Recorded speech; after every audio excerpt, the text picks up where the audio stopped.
तो hi friends, welcome है आप सभी का। नमस्ते, गुड मॉर्निंग। यह है हमारा अंडरस्टैंडिंग इंडिया एसकेएमयू दुमका का पार्ट 6, ठीक है। और यहाँ से हमारा पूरा का पूरा सिलेबस ख़त्म होता है।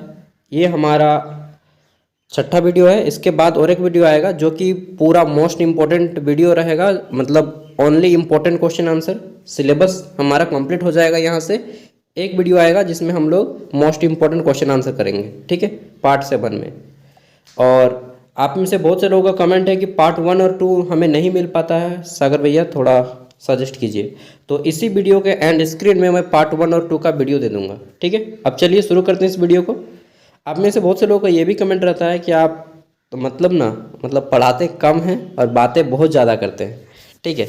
तो मैं बातें कम करूँगा, ठीक है, और पढ़ाऊँगा ज़्यादा। ओके, चलिए, thank you for your feedback and शुरू करते हैं। तो यहाँ पे मैं दो तरह से क्वेश्चन आंसर लाया हूँ। एक केवल आपको आपका थ्योरी मिलेगा, समझेंगे जिसमें, और दूसरा जिसमें हम लोग क्वेश्चन एंड आंसर करेंगे, ठीक है। तो पहले क्वेश्चन एंड आंसर करते हैं। यहाँ पे इंडियन नॉलेज सिस्टम में हम लोग जानने वाले हैं। इंडियन नॉलेज सिस्टम, भारतीय ज्ञान पद्धति जानेंगे इसमें पार्ट 6 में, ठीक है। तो इंडियन नॉलेज सिस्टम यानी कि भारतीय ज्ञान पद्धति में हमारे 3 प्रश्न मेनली आते हैं। एक न्यू एजुकेशन पॉलिसी, एक भारतीय ज्ञान पद्धति, ठीक है, जो पहले गुरुकुल ज़माने में चलती थी, उसके बारे में। चलिए शुरू करते हैं। तो हमारा पहला प्रश्न आता है, भारतीय ज्ञान प्रणाली क्या है, इसके मुख्य तत्वों और आधुनिक शिक्षा में इसके अनुप्रयोग की व्याख्या कीजिए, ठीक है। इंग्लिश में है कि what is Indian knowledge system, explain it's main components and applications in modern education.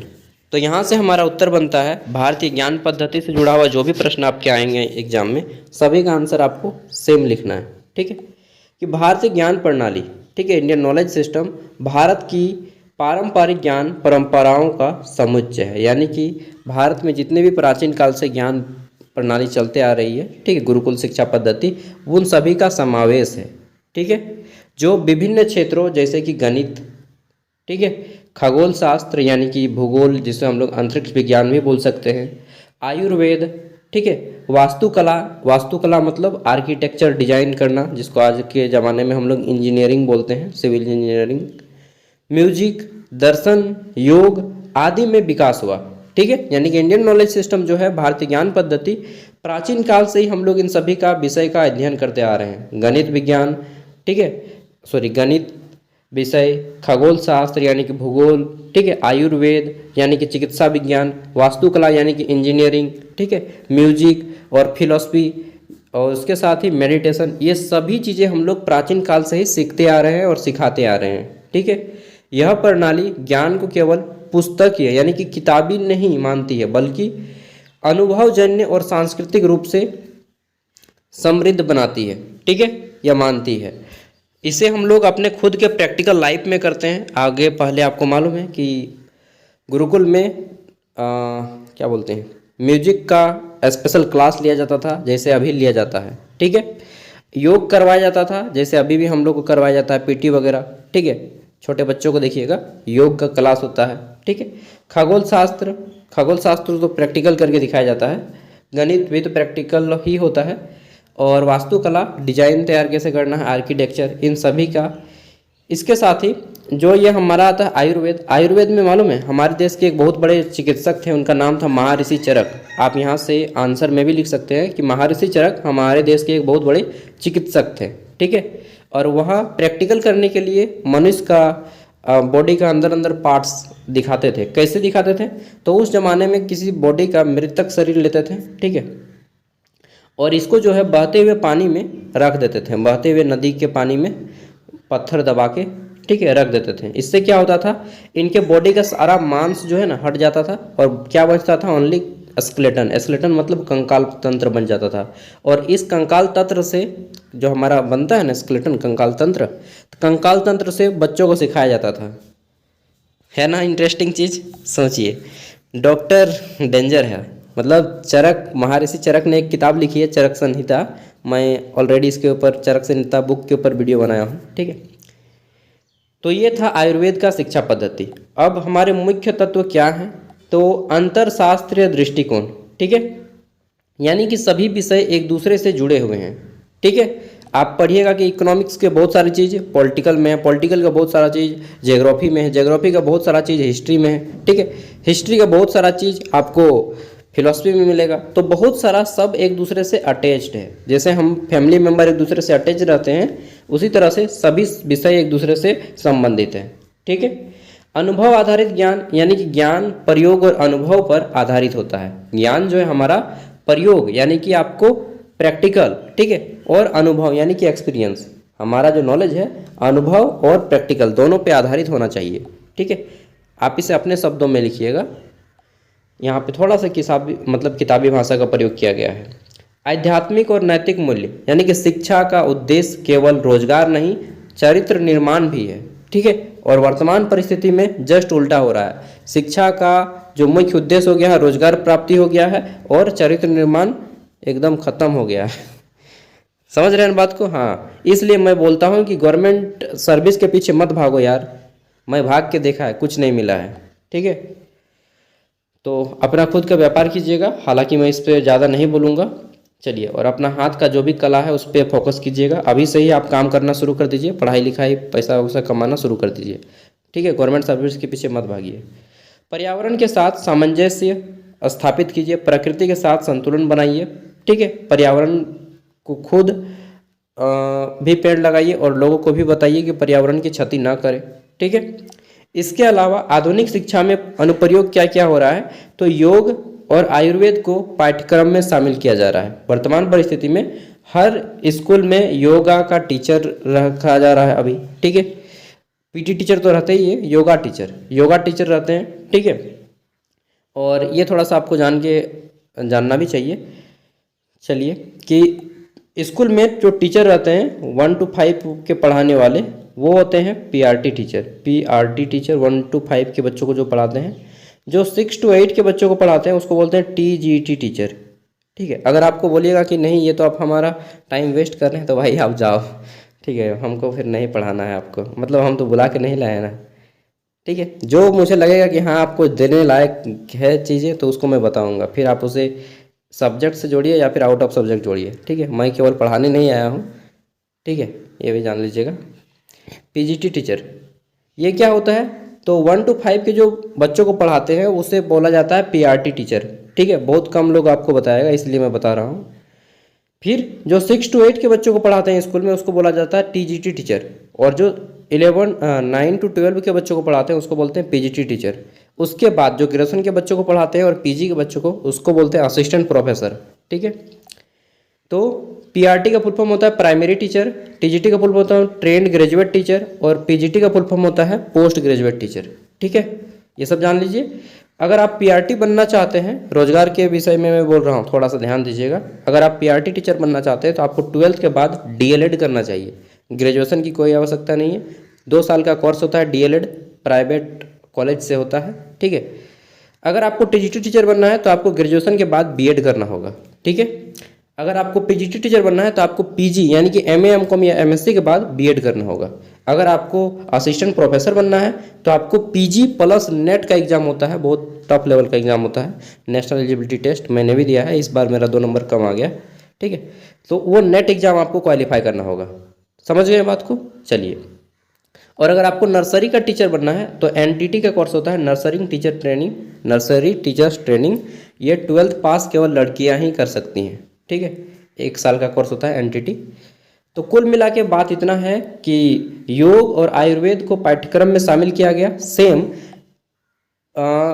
अभी भारत में झारखंड के सभी जिलों में योग टीचर की भर्ती की गई। ठीक है, प्रत्येक राज्य में। और योगा के लिए जो है एक कोर्स होता है डिप्लोमा इन योगा, और यह जो 12th पास का कोर्स है 1 साल का, वो सभी योग टीचर जो है हमारे फ्रेंड लोग भी बने हैं, 1-2 फ्रेंड भी बनी है गर्ल्स में, 1-2 लड़का भी बना है। ठीक है, तो ये 12th पास का कोर्स होता है, अभी इसको बढ़ावा दिया जा रहा है। ठीक है, मैं ये प्रैक्टिकल लाइफ में बता रहा हूँ आपको। और जो पीटी टीचर होते हैं वो ग्रेजुएशन के बाद एक कोर्स होता है बीपीएड। क्या होता है? बीपीएड। ये क्या है? ये है बैचलर इन फिजिकल एजुकेशन। ठीक है, यानी कि शारीरिक शिक्षा में आपको जो है graduation, bachelor in physical education, graduation के बाद ये कोर्स होता है 2 साल का। और ये अगर कोई करता है तो वह पीटी टीचर बनता है। समझ गए? इतना ये वर्ड समझने के लिए हमें इतना चीज़ बोलना पड़ा। हो सकता है आपको अभी तक कोई नहीं बताया होगा ये सारी चीज़ें। चलिए, और जानते हैं तो फिर बहुत अच्छा। तो ये हो गया। फिर आता है चरक संहिता, सुश्रुत संहिता जैसे ग्रंथों से चिकित्सा क्षेत्र में योगदान दिया है। ठीक है, चरक संहिता महर्षि चरक के द्वारा लिखा गया है, सुश्रुत संहिता महर्षि सुश्रुत के द्वारा लिखा गया है, और ये दोनों ग्रंथ जो है हमारे आयुर्वेद पे आधारित है। ठीक है, वहीं हम लोग बात कर लेते हैं तो वैदिक गणित के माध्यम से गणना की सरल तकनीकों का प्रयोग किया जाता है, और शिल्प शास्त्र और वास्तुशास्त्र का वास्तुकला में प्रयोग किया जाता है। ठीक है, थोड़ा सा आज साउंड गूंज रहा होगा क्योंकि मैं अपने नए घर में आया हूँ। ठीक है, आगे देख लेते हैं। तो नेक्स्ट, जो लोग इंग्लिश में कंफर्टेबल हैं वो लोग इंग्लिश को स्टडी कर लीजिएगा। ठीक है, इंग्लिश में भी आपका दिया गया है, मैंने दोनों में कर दिया है। ठीक है, इंडियन नॉलेज सिस्टम। आगे देख लेते हैं। तो हमारा दूसरा प्रश्न यहाँ से शुरू होता है, सेकंड प्रश्न, और यह जो है हमारा एजुकेशन सिस्टम पे है, इंडियन एजुकेशन सिस्टम। भारतीय शिक्षा प्रणाली की विशेषताएं और प्रमुख समस्याओं का वर्णन करें कि हमारी जो शिक्षा प्रणाली है या भारतीय ज्ञान प्रणाली या शिक्षा प्रणाली, इसमें कौन कौन सी समस्याएं हैं, कौन कौन सी रुकावटें हैं जिसके कारण भारत का व्यक्ति अभी भी पूर्ण रूप से शिक्षित नहीं है। Why, what is the reason? तो आइए जानते हैं रीजन। ठीक है, तो देखिए इंग्लिश में है कि describe the key features and major problems of the Indian education system. तो इंडियन एजुकेशन सिस्टम का जो मेन रीजन है कि क्यों भारत का आदमी अशिक्षित है। ठीक है, तो देखिए भारतीय शिक्षा प्रणाली का जो इतिहास है बहुत पुराना है, जिसमें गुरुकुल प्रणाली था, विश्वविद्यालय था, नालंदा विश्वविद्यालय, तक्षशिला विश्वविद्यालय, आपने नाम सुना है, नालंदा विश्वविद्यालय, इसे बनाया था कुमारगुप्त ने। तक्षशिला विश्वविद्यालय इसे किसने बनाया था? तो यह बहुत पुराना है, इसे बौद्ध मठ के लिए बनाया गया था, और यहीं से आचार्य चाणक्य भी शिक्षा प्राप्त की थी। ठीक है, और ये नालंदा बिहार में है, तक्षशिला विश्वविद्यालय वर्तमान पाकिस्तान में, पूरा खत्म हो गया है पाकिस्तान में। ठीक है, और परंपरा, संस्कृति, ज्ञान शामिल है, ये सभी प्राचीन काल में था। ठीक है, आधुनिक शिक्षा प्रणाली ब्रिटिश शासन के बाद शुरू हुई। जो हमारा मॉडर्न एजुकेशन सिस्टम है, जिसे हम लोग इंग्लिश मीडियम बोलते हैं। ठीक है, तो यह कब शुरू हुआ? हमारा अंग्रेज जब आ गए ब्रिटिश भारत 1600 ईस्वी में, उसके बाद शुरू हो गई इंग्लिश मीडियम की पढ़ाई। ठीक है, यहीं से हम लोग बोलते हैं आधुनिक शिक्षा प्रणाली, मॉडर्न एजुकेशन सिस्टम कब से शुरू हुई? जब भारत में ब्रिटिश शासन की शुरुआत हुई, अंग्रेज लोगों की शुरुआत हुई। कौवा गा रहा है यार, कोई आएगा क्या मेहमान? ना हम लोग तो यही लगाते हैं ना। तो हमारा पहला प्रश्न यहाँ पे बनता है कि क्यों भारत का आदमी अशिक्षित रहा। ठीक है, कारण क्या है, शिक्षा में क्या रुकावटें हैं? तो पहली रुकावट बहुस्तरीय प्रणाली, यानी कि प्राथमिक, माध्यमिक और उच्च स्तर और व्यावसायिक शिक्षा। ठीक है, दूसरा है विविध पाठ्यक्रम, यानी कि विज्ञान का अलग है, ज्ञान का अलग है, कला का अलग है, वाणिज्य अलग है, तकनीकी शिक्षा का आदि का, सरकारी और निजी संस्थानों का समावेश।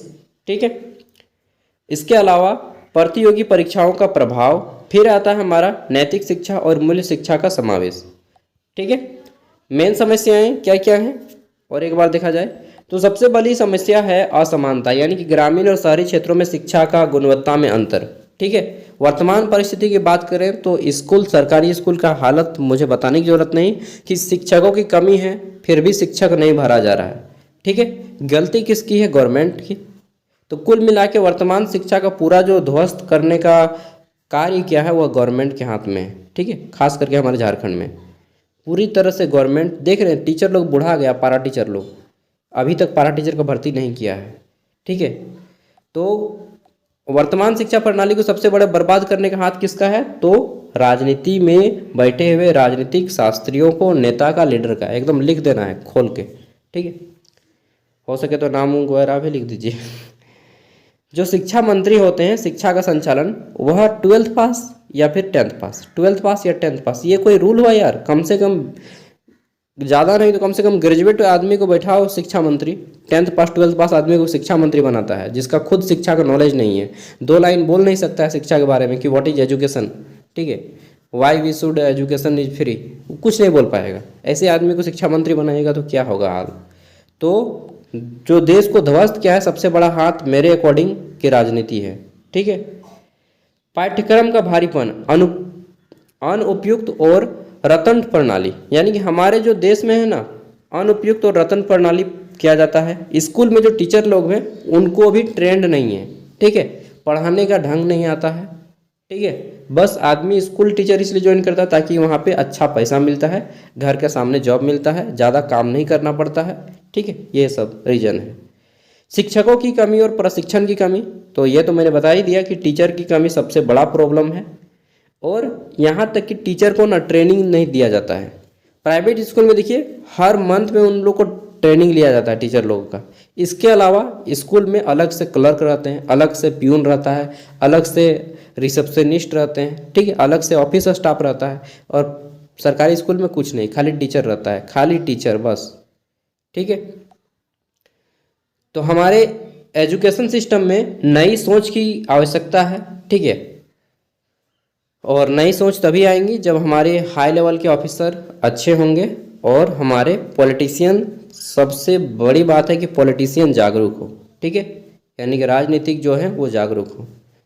व्यवहारिक शिक्षा की कमी है हमारे यहाँ पे, प्रैक्टिकल लाइफ नहीं करवाया जाता है, कभी प्रैक्टिकल नहीं करवाया जाता है। आप में से मैं यकीन के साथ बोलता हूँ, जितने भी बच्चे देख रहे हैं 10th में कौन कौन माइक्रोस्कोप देखा है? देखें आप लोग? नहीं देखे हैं?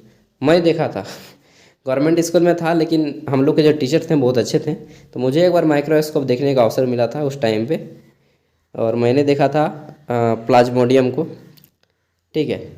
और ये क्या बोलते हैं, मलेरिया जिससे होता है ना, प्लाज्मोडियम परजीवी, ठीक है, तो उसी प्लाज्मोडियम को देखा था मैंने, रेड कलर का था, थोड़ा थोड़ा दिखता था। चलिए, तो ये क्या हो गया कि व्यवहारिक शिक्षा की कमी होती है हमारा, इंफ्रास्ट्रक्चर की कमी और भ्रष्टाचार, सबसे बड़ा मुद्दा यही है। अपना काम बनता, भाड़ में जाए जनता। कोई मंत्री, कोई नेता अपने बेटा बेटी को सरकारी स्कूल में नहीं पढ़ाता है, क्योंकि जानता है कि इसी को हमने ही भ्रष्ट किया है, तो हम क्या वहाँ पे एजुकेशन का उम्मीद करेंगे, ठीक है। चलिए आगे बढ़ते हैं।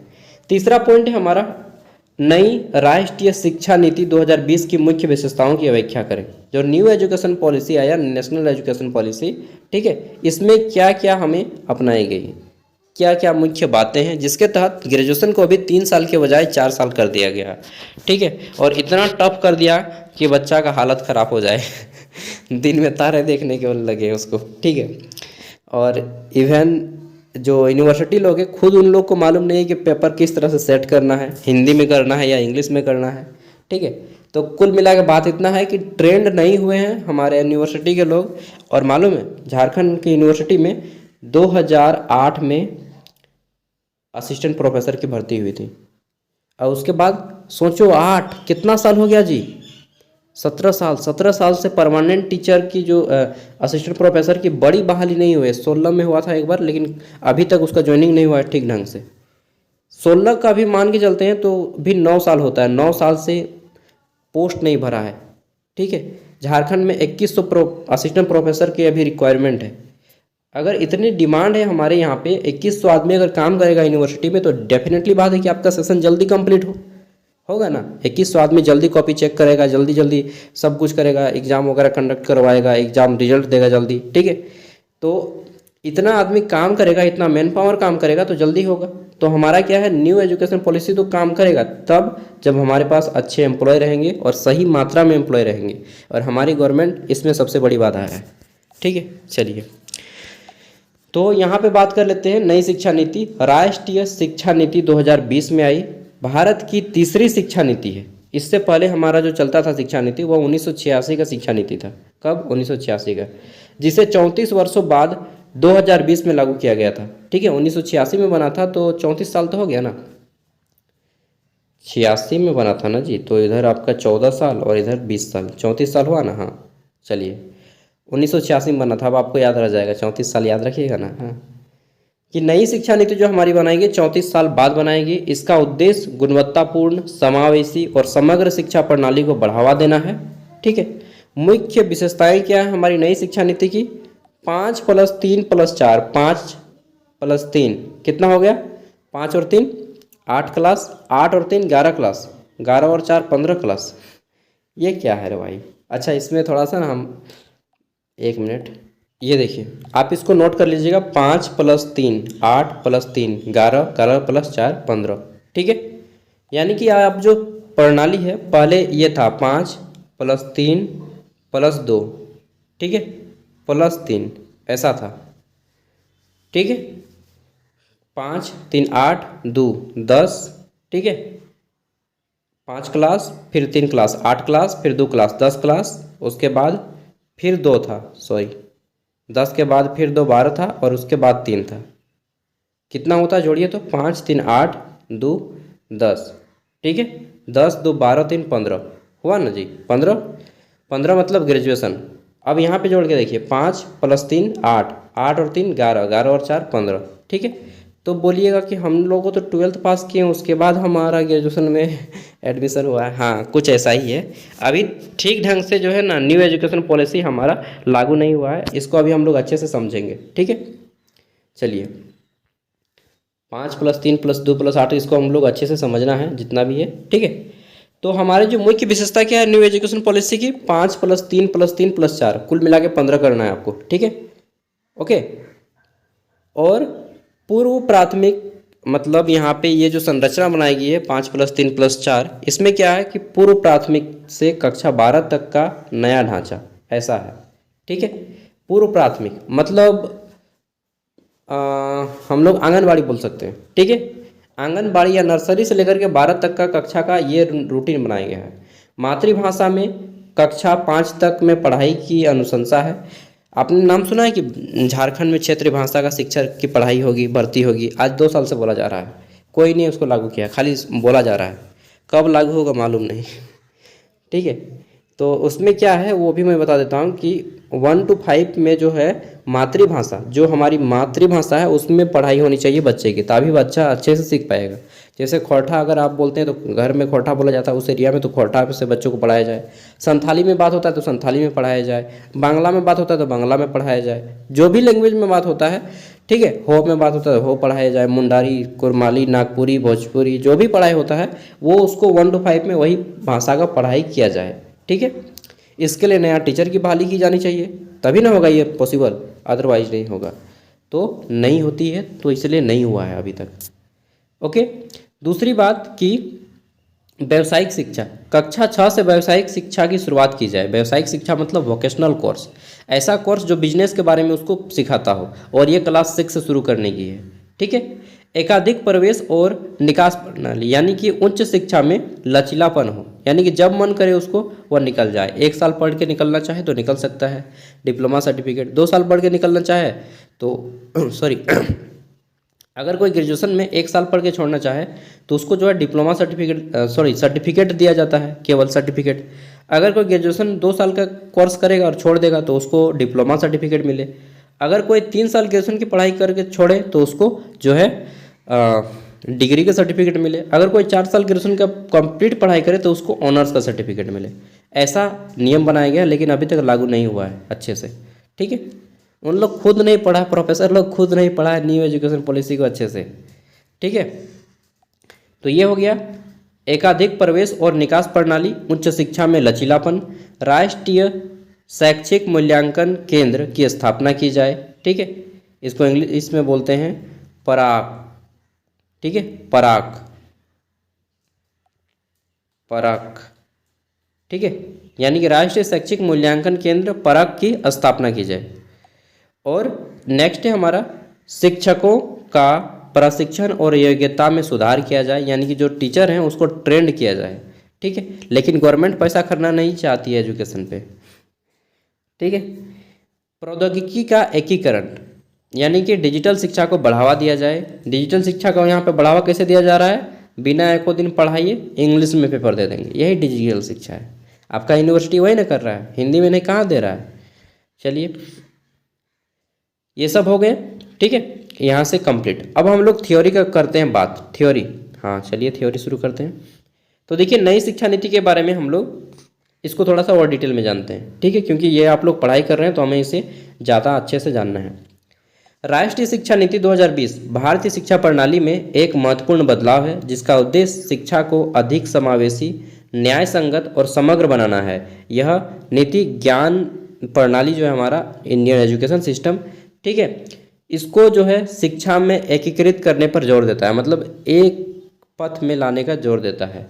NEP न्यू एजुकेशन पॉलिसी, जो नेशनल एजुकेशन पॉलिसी है 2020, भारतीय ज्ञान प्रणाली का एकीकरण है। ठीक है, NEP 2020 का उद्देश्य भारतीय ज्ञान और विरासत को शिक्षा में शामिल करना है, जिसमें विज्ञान, साहित्य, दर्शन, संस्कृति, आयुर्वेद, योग, इन सभी का समावेश किया जाता है। इसीलिए आपको ग्रेजुएशन में ये सारी चीज़ें पढ़नी है। इंडियन जो अभी आप पढ़ रहे हैं अंडरस्टैंडिंग इंडिया, ये क्या है, इसमें सभी का समग्र मिला जुला रूप आप पढ़ रहे हैं। ठीक है, और यह जो है 5+3+3+4 के सिद्धांत पे चलता है। टोटल 15 क्लास इसमें जोड़ा गया है।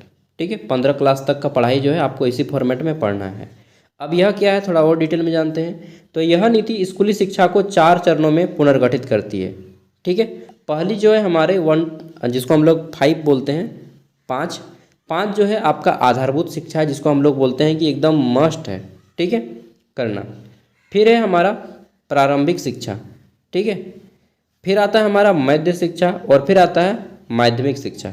ठीक है, वहाँ पे जो मैं बताया था कि नर्सरी क्लास से शुरू होगा और ग्रेजुएशन तक चलेगा, पहले हमारा वो इस तरह से था कि आप जो है 5 प्राथमिक शिक्षा।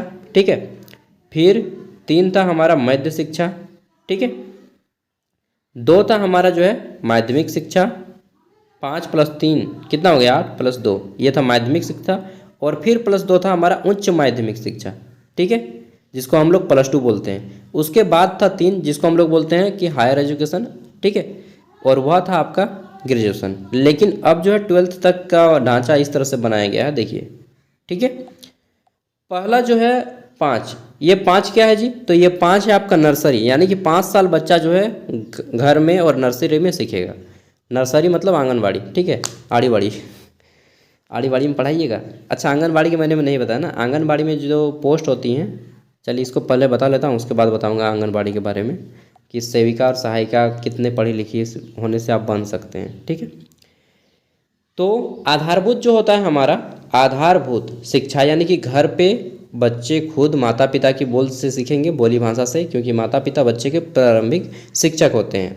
ठीक है, घर जो है बच्चे का प्राथमिक शिक्षक होता है। घर से और आंगनबाड़ी से 5 साल तक पढ़ाई करेगा। फिर 3 साल जो है उसको प्रारंभिक शिक्षा यानी कि 1 से 3 क्लास उसको प्राथमिक शिक्षा में रखा गया। अब जो है 3 से 5 क्लास तक जो है उसको मध्य शिक्षा में रखा गया है। ठीक है, और फिर 4 साल उसको जो है माध्यमिक शिक्षा में रखा गया है। ठीक है, ये इस तरह से इसका ढांचा तैयार किया गया है। बस आपको कुछ समझ में नहीं आएगा तो बस इस तरह से करना है, 5+3+3+4, 15 नंबर हो गया बस। ठीक है, इसको करना है आपको पूर्व प्राथमिक। ठीक है, यानी कि प्राथमिक कक्षा से पूर्व, इसको प्राथमिक करना है, इसको मध्य करना है, इसको माध्यमिक करना है।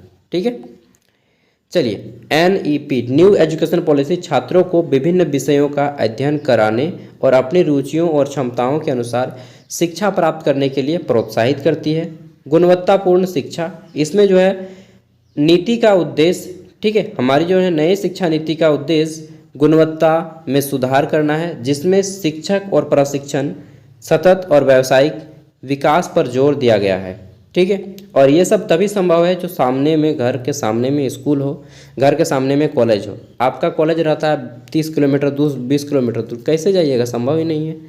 प्रत्येक ब्लॉक में, ठीक है, जब प्रत्येक ब्लॉक में डिग्री कॉलेज हो जाए, डिग्री कॉलेज मतलब ग्रेजुएशन के लिए प्रत्येक ब्लॉक में, झारखंड में 264 को अगर जब हो जाएगा, क्या हो जाएगा, 264 को कॉलेज हो जाएगा। 264 को ब्लॉक है ना जी, झारखंड में 264 को प्रखंड है। अगर प्रत्येक प्रखंड में एक कॉलेज हो जाए तो हर बच्चा चाहेगा कि नहीं भाई मेरे घर के सामने है तो मैं क्लास कम से कम कर लूँ। ठीक है, कभी नहीं तो कम से कम सप्ताह में तो एक बार चला ही जाऊँ। ठीक है, तो सब जगह प्रत्येक ब्लॉक में एक डिग्री कॉलेज होना चाहिए, तब जाके ये सब पॉसिबल है। ठीक है, अदरवाइज आदमी डिग्री कॉलेज तब जाता है जब उसको केवल एग्ज़ाम देना होता है या फिर कभी एडमिशन कराने के लिए जाता है। उतना दूर कौन जाएगा यार पैसा खर्चा करके। ठीक है, सिंपल सी बात है।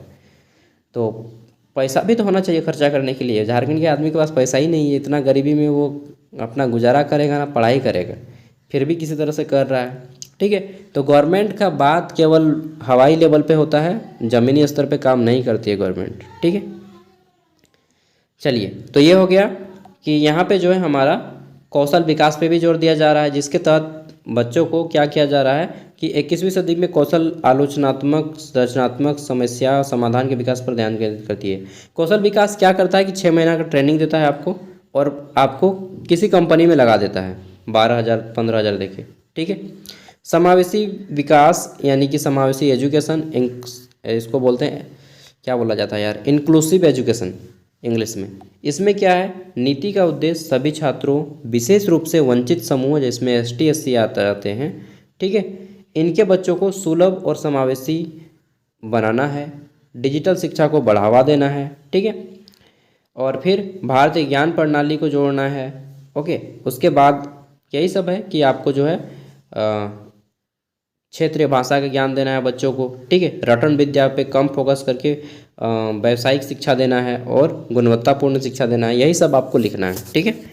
और ये सब तब संभव होगा जो कि सारी चीज़ें पॉसिबल होंगी। तो मैंने तो एक एक करके बता दिया कि पहले तो टीचर की भर्ती करें, ठीक है, उसके बाद टीचर को ट्रेंड करें, इसके अलावा अन्य नॉन टीचिंग स्टाफ की भर्ती करें, इसके अलावा स्कूल सामने से खोलें, इसके अलावा जो शिक्षा है एजुकेशन सिस्टम या तो पूरा का पूरा भारत का हिंदी मीडियम में करें या फिर पूरा का पूरा भारत को इंग्लिश मीडियम में करें, जो कि हिंदी मीडियम पॉसिबल नहीं है क्योंकि हर एक राज्य का अपना भाषा है। तो ऐसा हमारा एजुकेशन होना चाहिए कि आप जिसमें कंफर्टेबल हो उसमें पढ़ें। हिंदी में कंफर्टेबल हो तो हिंदी में पढ़ें, इंग्लिश में कंफर्टेबल हो तो इंग्लिश में पढ़ें। इवन हमारे जितने भी एग्ज़ाम होते हैं, चाहे बैंकिंग हो, चाहे SSC हो, चाहे जितने भी मेडिकल कॉलेज हों, चाहे जितने भी हमारे डिग्री कॉलेज हों, जैसे कि इंजीनियरिंग कॉलेज हो, नीट हो गया, IIT हो गया, क्लैट हो गया, MBA हो गया, कैट मेट जितना है, गेट, ठीक है, सभी जो है दोनों लैंग्वेज में हो, हिंदी में भी और इंग्लिश में, हिंदी में भी, इंग्लिश में भी और आपके रीजनल लैंग्वेज में भी। ये सभी एग्ज़ाम अगर तब जब होने लगे तब समझ लीजिएगा कि भारत में समानता आई। नहीं तो केवल इंग्लिश में एग्ज़ाम होगा और हिंदी मीडियम और गवर्नमेंट स्कूल का बच्चा बैठेगा और बोलिएगा कि समानता है, नहीं, समानता नहीं है, धोखा है, ठीक है। बैंकिंग में इंग्लिश पूछा जाता है, ठीक है, SSC में इंग्लिश पूछा जाता है, जितना भी इंजीनियरिंग एंट्रेंस एग्ज़ाम होता है, जितना भी, ठीक है, JEE हो, चाहे JEE मेन हो, चाहे डिप्लोमा लेवल का हायर एजुकेशन हो, ठीक, क्लैट होता है, गेट होता है, सब इंग्लिश में होता है। अरे भाई उतना ही इंग्लिश अच्छा है तो हिंदी मीडियम को भी इंग्लिश में कर दो कन्वर्ट, कम से कम झारखंड को तो कर दो। कोई नहीं करेगा, ठीक है, क्योंकि उन लोग जानता है कि अगर सरकारी स्कूल का भी हर बच्चा इंग्लिश पढ़ लेगा तो वो या तो हायर लेवल का हो जाएगा, फिर हमें कौन पूछेगा, ठीक है। तो बात यही है बॉस। और एक चीज़ मैं बताना चाह रहा था कि अगर आप में से कोई आंगनबाड़ी बनना चाहते हैं तो आंगनबाड़ी में जो है 2 आदमी काम करता है। पहला होते ही सेविका और दूसरी होती है सहायिका। एक आंगनबाड़ी में 2 आदमी मिलकर संभालता है। एक होता है सेविका, क्या नाम है, सेविका, ठीक है। एक होती है सहायिका, इनका सेविका की सहायता करती हैं, हेल्प करती हैं, सहायिका, ठीक है। अगर आपको सेविका बनना है तो 12th पास चाहिए और सहायिका बनना है तो आपको जो है 10th पास चाहिए। सेविका का सैलरी जो रहता है 9,500 है और सहायिका का 5500 है, ठीक है। क्या आप भी बन सकते हैं? नहीं, आप नहीं बन सकते। क्यों नहीं बन सकते हैं?